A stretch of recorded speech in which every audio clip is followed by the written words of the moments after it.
হরে কৃষ্ণ ভক্তবৃন্দ, জয় হোক তোমাদের সকলের। তো আমি যখন ইস্কন মন্দিরে প্রথম আসলাম, নিউ ভক্ত ট্রেনিং করলাম, তখন আমি মন্দিরে কি করতাম? আমি যখন ইস্কন মন্দিরে নতুন জয়েন্ট হলাম, নিউ ভক্ত ট্রেনিং করলাম, তখন আমাদের যে সারাদিন যে প্রোগ্রাম, সারাদিনে কি করতাম সেই কথা অনেকেই জানতে চায় যে তুমি কি করতে মন্দিরে প্রথমে নিউ ভক্ত ট্রেনিং করার সময়। তো আমাদের 3:30-র সময় ঘুম থেকে উঠতে হতো। সকাল 3:30-র সময় ঘুম থেকে উঠে স্নান করে তিলক করে ঠিক 4টের সময় আমাদের মন্দিরে প্রবেশ করতে হতো। মন্দিরে প্রবেশ করে আমরা অনেকে ওই যে মাদুর পাতা এইসব পাততাম, মাদুর পাতা এইসব অনেক মন্দিরে অনেক থাকে, সেগুলো করতাম। তারপর কি করতাম? তারপর মঙ্গল আরতি হতো। মঙ্গল আরতির পরে জপ করতাম। তো 16 মালা জপ করতে হতো আমাদের। তো 6:30 পর্যন্ত জপ করতাম।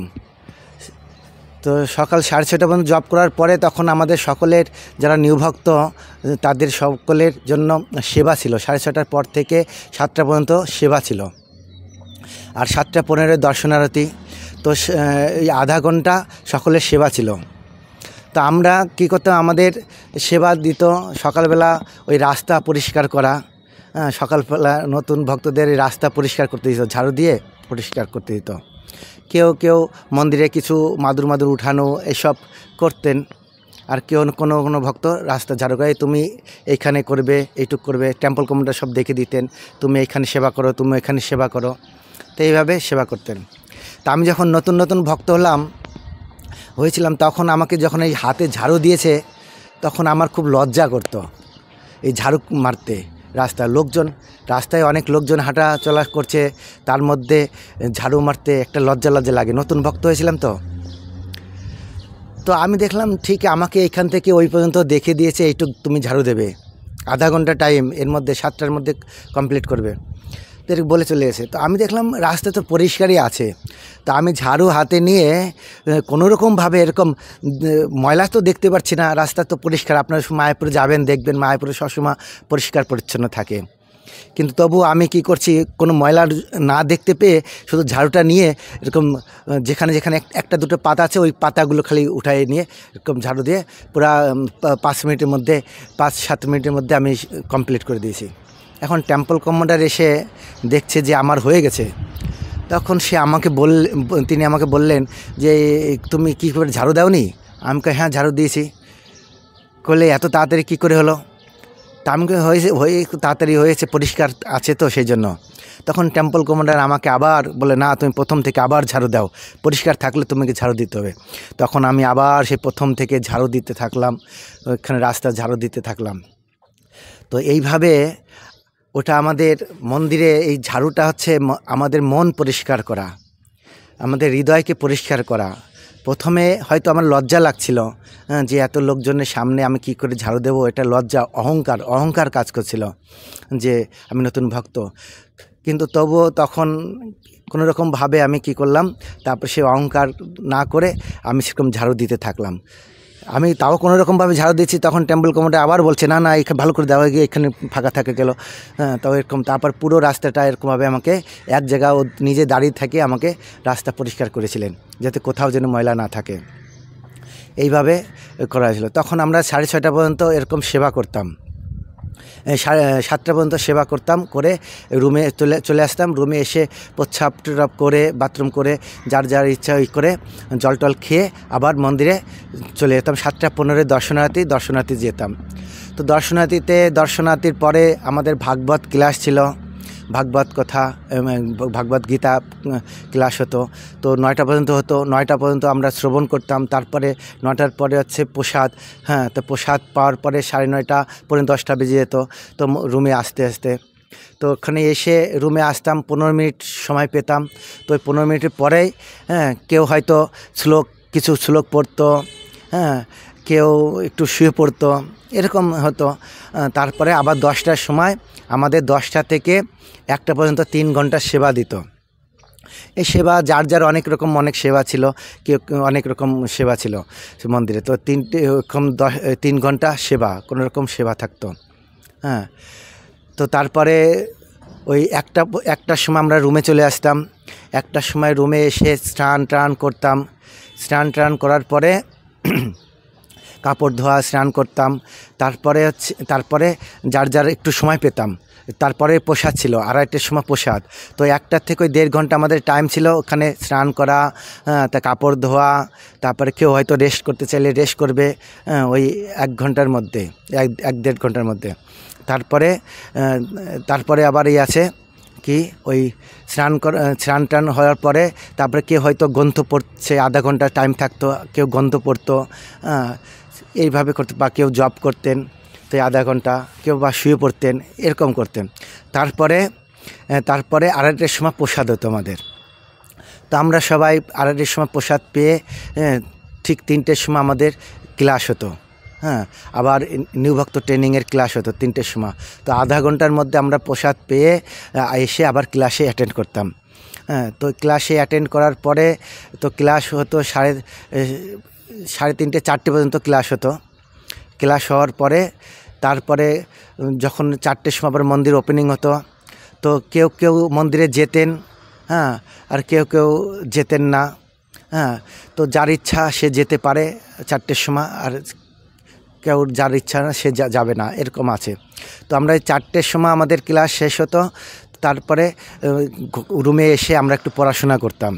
কেউ জব করতো, জব কমপ্লিট হতো না, কেউ জব করতেন, আর কেউ পড়াশোনা করতেন, শ্লোক মুখস্থ করতেন। তো এরকম। তো আমাদের যে নিউ ভক্ত ট্রেনিং হতো, 1 ঘন্টা ক্লাস হতো। তো এই 1 ঘন্টা ক্লাসে আমাদের প্রত্যেক দিন আলাদা আলাদা সাবজেক্ট ছিল।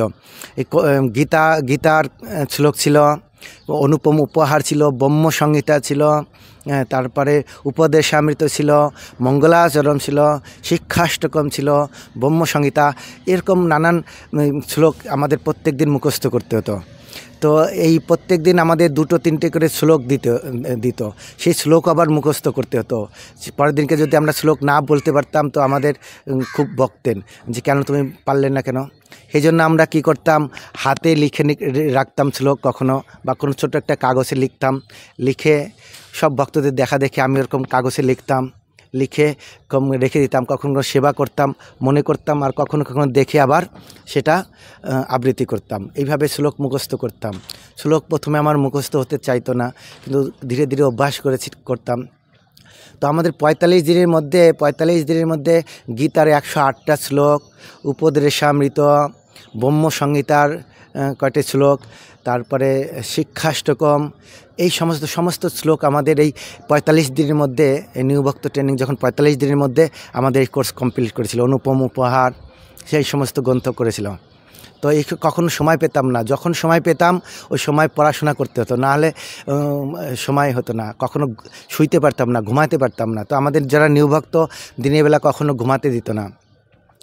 তো এইভাবে আবার সন্ধ্যা আরতি যখন হবে, সন্ধ্যা আরতিতে আমরা আগে চলে যেতাম, সন্ধ্যা আরতিতে অ্যাটেন্ড করতাম। তো সন্ধ্যা আরতিতে গিয়ে তখন সন্ধ্যা আরতিতে আমাদের নিউ ভক্ত যারা ভক্তরা, তখন ভক্তরা সবসময় পঞ্চতত্ত্ব মন্দিরে আমরা থাকতাম। পঞ্চতত্ত্ব রাধা যে অষ্টসখী মন্দির, রাধা মাধব মন্দিরে আমাদের যেতে দিত না, আমাদের ওই পঞ্চতত্ত্ব মন্দিরে আমাদের যেত। তো আমরা সবার সামনে থাকতাম, নিউ ভক্তরা সাদা কাপড় পরে সামনে থাকতাম। তো সামনে থেকে যখন কীর্তন হতো আমাদের খুব নৃত্য করতে হতো। নৃত্য করতে না পারলেও নৃত্য শেখাতো আমাদের, এইভাবে করো, সবার সঙ্গে সঙ্গে নৃত্য করতাম। তো তখন নতুন নৃত্য করতে করতে ভালোই আনন্দ লাগতো। নৃত্য করতে এত নৃত্য করতাম যে নৃত্য করার পরে যখন প্রেমধ্বনি হতো তখন শ্বাস প্রশ্বাস নিতে পারতাম না, এত নৃত্য করতে হতো আমাদের। কেন সকলের সঙ্গে করতে হবে, আমি যদি দাঁড়িয়ে যাই তখন হবে না, সকল ভক্তরা নৃত্য করছে, আমাকেও তার সঙ্গে সঙ্গে নৃত্য করতে হতো। তো নৃত্য করতে খুব ঘামে যেতাম, খুব কষ্ট হয়ে যেত। হ্যাঁ, তো তারপরে যখন প্রণাম করতাম নৃত্যর পরে, হ্যাঁ, তো প্রণাম করে শ্বাস প্রশ্বাস বন্ধ হয়ে যেত, শ্বাস প্রশ্বাস নিতে পারতাম না, এরকম হতো। কিন্তু আনন্দে নৃত্য করতাম, হ্যাঁ, কীর্তন করতাম, নৃত্য করতাম। তো এইভাবে তারপরে আছে আরতির পরে আবার ক্লাস হয় মন্দিরে। ক্লাসের পরে ক্লাসের পরে আমাদের কি হয়, ক্লাসের পরে আবার আমরা রুমে চলে আসি, এসে আমরা হয় প্রসাদে যেতাম। কেউ কেউ প্রসাদ, কোনো ভক্তরা প্রসাদ পেত, কারণ ব্রহ্মচারীদের রাত্রে খাওয়া নিষিদ্ধ ছিল। কিন্তু প্রথম আমরা নতুন ভক্ত, তো সেই জন্য আমাদের করতো, ঠিক আছে তোমরা যে যা খাবে খাও। আমাদের ওই ব্রহ্মচারী আশ্রম কিচেনে মুড়ি থাকতো, দুধ থাকতো, রুটি থাকতো, কিছু অন্নও থাকতো। এবার যার ইচ্ছা সে যা খাবে খেতে পারে, কিন্তু অল্প পরিমাণে খাওয়ার। তো আমরা রাত্রেবেলা মুড়ি খেতাম, মুড়ি আর দুধ খেতাম রাত্রেবেলা। এসে রুমে এসে পড়াশোনা করতাম। ঠিক 9টার মধ্যে লাইট অফ করে দিতে হতো আমাদের ব্রহ্মচারী আশ্রমে। রাত্রের 9টার মধ্যে লাইট অফ করে দিতে হতো। তারপরে কেউ হয়তো জব করবে, ওইখানে বিছানায় বসে বসে বা বাইরে করে এরকম করতাম, কিন্তু 9টার মধ্যে আমরা শুয়ে পড়তাম। কারণ সারাদিন কোনো রেস্ট করতে পারতাম না, তো কষ্ট হয়ে যেত। তো তখন আমাদের কি হয়, ওই 9টার সময় আমরা শুয়ে পড়তাম। এই করে কোনো ভক্ত জব করতো, কোনো ভক্ত গ্রন্থ অধ্যয়ন করতো। এই করে বাইরে এসে লাইট জ্বলতো, এখানে এসে গ্রন্থ অধ্যয়ন করতো। তো এইভাবে আমাদের নিউ ভক্ত ট্রেনিং করাতো। তো একদিন এইভাবে আমি যখন নিউ ভক্ত ছিলাম, একদিনকে আমার একটু অহংকার ছিল, আমার মধ্যে খুব অহংকার। তো আমি মনে করতাম এরা সব কি, আমি তো অনেক সেবা করতে পারি, আমি গ্রামের ছেলে, এরকম মনে করতাম। তো তখন আমাকে একদিনকে একটা পুকুরে ওই শালপাতা, প্রসাদ পাওয়ার পরে যে শালপাতা, ওই উৎকৃষ্ট শালপাতা, ওই একটা পুকুর ছিল, ছোট্ট একটা পুকুর, ওই পুকুরের মধ্যে ফেলে দিত। তো অনেক দিন থেকে শালপাতা জমা হয়ে রয়েছে ওর মধ্যে। উপর থেকে কিছু বোঝা যায় না, উপর থেকে মনে হয় অল্প কিছু পাতা আছে এরকম দেখা যায়। তো আমাকে কোদাল দিয়ে একদিন পরে বলছে, প্রভু যাও ওই গর্তে যে শালপাতাগুলো আছে, তো ওই শালপাতাগুলো ঝুড়ির মধ্যে করে তো ওইখানে যে ওই গাড়ি আছে, গাড়িতে উঠিয়ে দাও। তো তুমি এই একটার মধ্যে কমপ্লিট করবে, কিন্তু আমাকে এই কথা বলছে। তো আমি মনে করি এইটুকু শালপাতা তো কোনো ব্যাপার না, একটার মধ্যে ও তো আধা ঘন্টা হয়ে যাবে। তা আমি যখন গেলাম শালপাতা পরিষ্কার করতে, এখন উপর থেকে যখন শালপাতা টানি, আর দেখি ভেতরে খালি পচা শালপাতা, আর এরকম বড় বড় পোকা হয়ে গেছে শালপাতায়, আর গন্ধ গ্যাস বেরোচ্ছে। তো আমার ঘৃণাও করছে, কিন্তু কি করব, টেম্পল কমান্ডার আমাকে বলেছে না এটা করতে হবে তোমার, এখন মন্দিরে যদি থাকি তাহলে আমাকে তো করতেই হবে। তো কোনো রকমের টেম্পল কমান্ডারের আদেশ পালন করছি, আর তাড়াতাড়ি করছি যাতে তাড়াতাড়ি হয়ে যায়, কিন্তু আর হয় না। যতই ঝুড়িতে করে উঠাই, গাড়িতে উঠাই, ততই দেখি আরও নিচের থেকে আরও পাতা বেরোয়, আরও পাতা বেরোয়, যতই ফেলতে থাকি তত আরও পাতা বেরোয়, আর ফুরায় না। তো ওই দিনকে আমার মনটা এরকম চেঞ্জ হয়ে গেল, দূর মন্দিরে থাকবো না। কেন আমার এরকম মনটা চেঞ্জ হলো, যে আমাকে হয়তো মন্দিরে, ইস্কন মন্দিরে আমাকে এরকমই সারা জীবন আমাকে এরকমই কষ্ট করাবে, এরকমই সেবা করাবে। তো এগুলো হচ্ছে ভগবানের পরীক্ষা। আমাদের মধ্যে যে অহংকার, সেই অহংকারের পরীক্ষা করানো হয়, যে আমি কেমন, আমি দেহের প্রতি আসক্তি, বা এরকম আমি ভগবানের সেবার প্রতি কতটা নিষ্ঠা আমার, এগুলো ভগবান পরীক্ষা করে কখনো কখনো। তো এরকম অনেক ভক্ত এরকম প্রাথমিক যে শিক্ষা, প্রাথমিক অবস্থায় তারা কি করে, মন্দিরে এরকম সারাদিনের যে এরকম আমাদের সেবা থাকে, সারাদিনের যে আমাদের প্রোগ্রাম, এই প্রোগ্রামে তাদের কষ্ট হয়ে যায়। প্রথমেই যে 16 মালা, আমরা যে সকালবেলা 16 মালা জপ করা, একে সহজ কথা নাকি? 16 মালা জপ করে 2 ঘন্টা ধরে 16 মালা জপ করা বসে বসে, এটা অনেক কষ্টের করা। তা আমাদের উঠতে দিত না, যখন আমরা 16 মালা জপ করতাম তখন আমাদের উঠতে দিত না। তো ওখানে বসে বসে সব ভক্তদের সঙ্গে বসে 16 মালা ওখানে জপ করতে হতো, তাও জোরে জোরে, হরে কৃষ্ণ কৃষ্ণ কৃষ্ণ হরে হরে, হরে রাম রাম রাম হরে। কোনো দিক তাকাতে দিত না, মন লাগিয়ে এরকমভাবে আমাদের জপ করতে হতো। তুলসী মানের সামনে দিত, সব ভক্তরা ঘিরে বসতো, এরকম। তো অনেক সময় কষ্ট হয়ে যায়, বসে থাকতে পারি না, তাও উঠতে দেয় না। অনেক ভক্তরা, সিনিয়র ভক্তরা উঠে ঘুরে ঘুরে জব করছে, কিন্তু নতুন ভক্তদের উঠতে দিত না, কষ্ট করে এরকম বসিয়ে রাখতো। তো এরকম অনেক কষ্ট হতো। তারপরে সারাদিন একটু শুইতে দিত না, ঘুমাতে পারতাম না, তো কষ্ট হয়ে যেত। তো এরকম অনেক ভক্ত এরকম মনে হয় যে এরকম। তো সেই জন্য নতুন ভক্তরাই বেশিরভাগ ভক্তরা যখন ওই যে নিউ ভক্ত ট্রেনিং হয়, তখনই তারা মন্দির ছেড়ে দিয়ে চলে যায়। এটা ভগবানের পরীক্ষা হয়। নতুন ভক্তদের অনেক সময় অনেক রকম সেবা দেয়, পরীক্ষা করা হয়। তা আমারও এরকম মনে হয়েছিল যে আমি এখন মন্দির ছেড়ে দিয়ে চলে যাব। হ্যাঁ, তো তারপরে অনেক ভক্ত আমাকে বোঝালো যে এরকম নতুন ভক্ত, ওরা আলোচনা করছিল যে এরকম নতুন ভক্তদের এরকম আমাদের এরকমই সেবা করতে হয়। কিন্তু যেরকম আমাদেরকে সিনিয়র ভক্তদের অনেক সময় অনেক সেবা থাকে না, তারা প্রোগ্রামেও অনেক সময় অ্যাটেন্ড করে না, তো তারা তাদের মতন একটা থাকে। কিন্তু নতুন ভক্তদের অনেক সময় থাকে, ওদের স্বীকার করতে হয়। তো এইভাবে আমি ইসকন মন্দিরে নিউ ভক্ত ট্রেনিং করলাম। ট্রেনিং করার পরে তারপরে আমাকে যে আমাদের যে নিউ ভক্ত ট্রেনিং যে মাস্টার মশাই ছিলেন, তিনি আমাদের অমৃতকারণ প্রভু, তিনি আমাকে বললেন যে প্রভু তুমি কি করবে এখন, মায়াপুরে থাকবে নাকি আমাদের জগন্নাথপুরীতে আর একটা মন্দির আছে, তো ওইখানে মন্দিরে ভক্তের দরকার, ওখানে ভক্ত চাচ্ছে, তো তুমি ওইখানে যাবে। হ্যাঁ, কোথায়, মায়াপুরে থাকবে নাকি ওইখানে যাবে? তখন আমি প্রভুকে বললাম, প্রভু আমি পুরীতে যাব, কারণ পুরীর নাম শুনেছি, ওইখানে সমুদ্র আছে, চৈতন্য মহাপ্রভু ওইখানে থাকতেন। হ্যাঁ, জগন্নাথ মন্দির, বড় মন্দির আছে। আমি সেই জন্য চিন্তা করে মনে করছি যে পুরীতে যাব। তখন উনি আমাকে একটা লেটার লিখে দিল যে তুমি যখন পুরীতে যাবে এই লেটারটা মন্দিরে জমা দেবে। তো লেটার নিয়ে যখন আমি রুমে আসলাম, তখন আমাদের যে কিছু ভক্তরা ছিল, সে ভক্তরা আমাকে বললেন যে প্রভু আপনি এখন পুরীতে কেন যাবেন, এখন কেবল নির্ভক্ত ট্রেনিং করলেন, আপনি এখন মায়াপুরে থাকুন, ভক্তর সঙ্গে মায়াপুরে থাকুন কিছুদিন, 1 বছর 2 3 বছর থাকুন, তারপরে পুরীতে যাবেন, অন্যান্য কোনো ছোটো মন্দিরে যাবেন, বাইরে কোনো মন্দিরে যাবেন, কিন্তু প্রাথমিক স্তরে মায়াপুরে থাকাটাই ভক্তর সঙ্গে ভালো। আমি জানতাম না পুরী আমাদের মন্দিরটা খুব একটা বড় মন্দির নয়, এটা আমি জানতাম না। আমি মনে করছি হয়তো মায়াপুর থেকেও বড় মন্দির হতে পারে, খুব ভালো মন্দির হবে। সেই জন্য আমি প্রাথমিক এই চিন্তা করে বলেছিলাম যে পুরীতে যাব। তখন আমাকে ভক্তরা যখন বললেন যে তুমি এখন কিছুদিন মায়াপুরেই থাকো, মায়াপুরে ভক্তর সঙ্গ করো, তারপরে অন্যান্য মন্দিরে যাবে, তখন আমি ভক্তদের কথা মতন আবার সেই অমৃতকারণ প্রভুকে বললাম যে প্রভু আমি এখন মায়াপুরেই থাকতে চাই, তো আপনি আমাকে আদেশ করুন। তখন উনি বললেন ঠিক আছে, তো আমাকে তুমি এখন আমাদের ওই যে বিবিটিতে সেবা করো।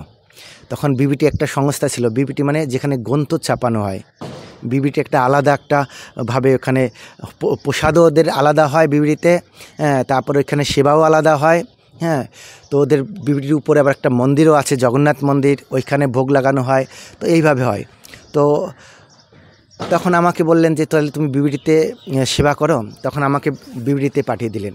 তখন আমি বিবিটিতেই থাকতাম, কারণ বিবিটিতে অনেক ভক্তরা থাকতো, বিবিটিতে সব কোয়ালিফাইড ভক্তরা থাকতো, সব জ্ঞানী ভক্তরা থাকতেন বিবিটিতে। তো আমি ওই বিবিটিতে আসলাম, ওই বিবিটিতেই সেবা করতাম তখন। হ্যাঁ, তো বিবিটিতে সেবা করতাম। তো কিন্তু বিবিটিতে সেবা করলে কি হবে, ওই সন্ধেবেলা ওই সন্ধ্যা আরতির সময় বিবিটি থেকে কোনো ভক্তকে সন্ধ্যা আরতিতে আসতে দিতেন না, এত কঠিন।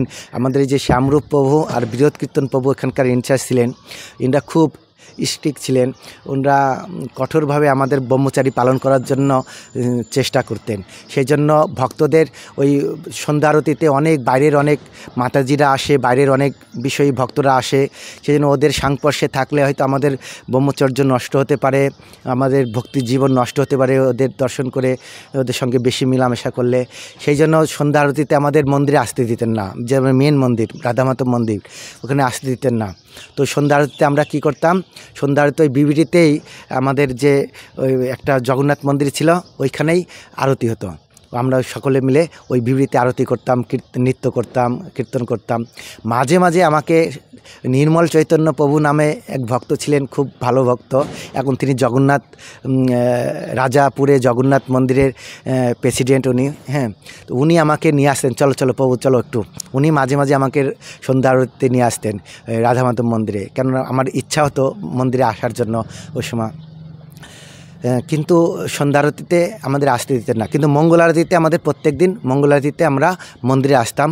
হ্যাঁ, মেন মন্দিরে আসতাম, রাধা মাধব মন্দিরে, পঞ্চতত্ত্ব মন্দিরে আসতাম, মন্দিরে এসে একবারে 9টা পর্যন্ত ওইখানে। তখন আমরা যখন বিবিটি থাকতাম, তো বিবিটিতে থাকার সময় আমাদের আর ওই কোনো বিবিটিতেই আমাদের সেবা ছিল।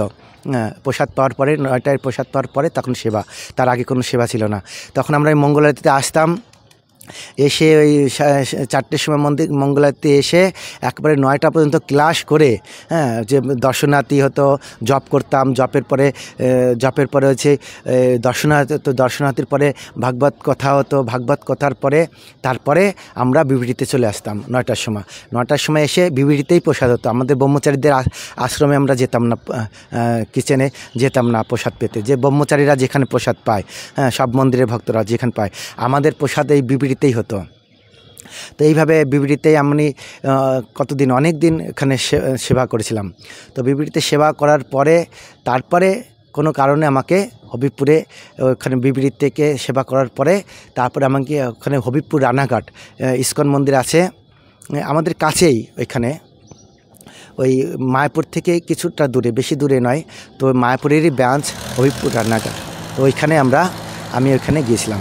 হরে কৃষ্ণ, জয় হোক।